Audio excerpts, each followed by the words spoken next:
I'd like to share this particular story of organic divinity because it's at the core of something that I like to consider is true for all of us. It's a behavior pattern, if you will, and it's true on both sides of the fence. And when I share these stories with you, please understand that I have exhibited the same behavior. I'm sure I will again in the future as I climb this ladder of conscious thinking to be sure that I treat all living matter, all things living with the same level of love and compassion and delivering a message of hope whenever it is needed. And at that core is this story of a client of mine whose husband was vital and played an important role in the founding of a church here in the local area. He was a co-founder of it. He has many gifts, this guy, and through that, his talent and his education and his experience, especially in the spiritual world, but also just as importantly, in the financial and education world, if you will, they were able to get that church launched. I've never started one, but I can imagine that it's got to be pretty hard to do.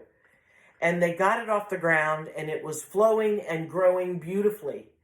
At some point, the many of the church council, the members the members wanted a different direction, and my client and her husband didn't like the direction, and they weren't able to have anyone see their point of view in the directions that they thought it should be following. Neither one was wrong and neither one was right.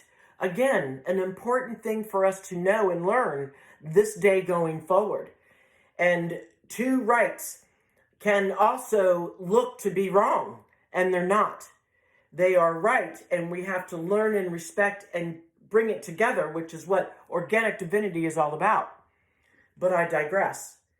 They separated from the church, and now, I guess 10 years or so later, the point of her even sharing that with me was related to our conversation of how when you lose touch with some people, how they will not respond when you finally do reach out to them. Again, a very common trait, guilty as charged.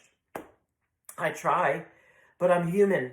And again, our human nature will get in the way. We sabotage ourselves all the time. And the divine universe is kind of tired of it. This universe is getting crazier and crazier because of these types of behaviors that I'm speaking of. Again, not that it's that we can get our whatever's tied up in a knot. It's just for knowledge for us to understand that this is human nature at work, which is where organic divinity comes into play. And so she had said she had reached out to some people in that very church that they had helped co-found, and not one of them reached out to her. And I said, well, a lot of times people won't reach out when they know that what you spoke was the truth, and they just weren't ready to hear it. It's called shame. And then she started to tell me how she kind of felt that perhaps they used her and her husband, especially her husband, because of all that vast wisdom and knowledge that he had. And that if it wasn't for him, the church would have never succeeded. I said, is the church still in business? Yeah. I was like, well, don't you see? I was like, and this is how it happens when I'm working, especially behind the chair, is that all of a sudden it just, I pick it up and I look at her in the mirror and I was like, he was definitely used. And she looked at me and she's like, I was like, oh yeah, there's no doubt he was used, but it's not those people who used him. And I may have looked up. I know I didn't point up, but I looked up, and all of a sudden she's thinking, and quickly, because she's one smart woman, she was like, whoa, it resonated. She didn't say anything. I saw that energy resonate in her body because she saw that from a perspective that is not only true, but so calming to her brain that was probably overactive a number of times over these years because of that drama that took place. That's what it was. That is the organic divinity. They went through that difficult process. They went through the beauty of making this church happen and seeing it grow. But everything has to have a balance. And so unfortunately, in this case, that may have been what it was. That they had to leave that, and with a broken heart, no doubt. That was a true and is a true test of faith. And that is organic divinity at its absolute core. Because living on this planet, we tend to allow many influences influence the way we begin to do the thinking for other people. And we begin to think of how and to gain the understanding so that we can stop the hurt and the pain involved.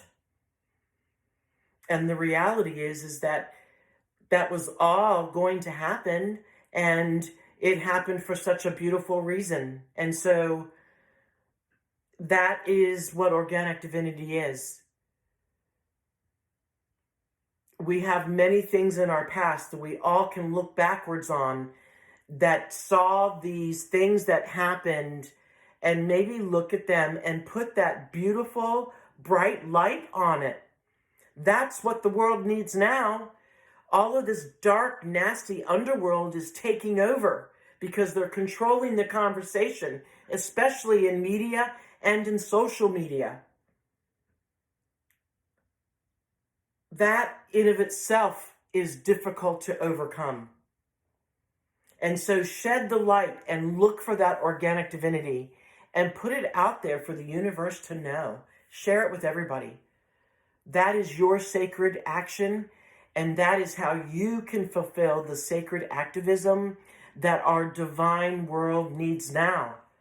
No one is asking you to change.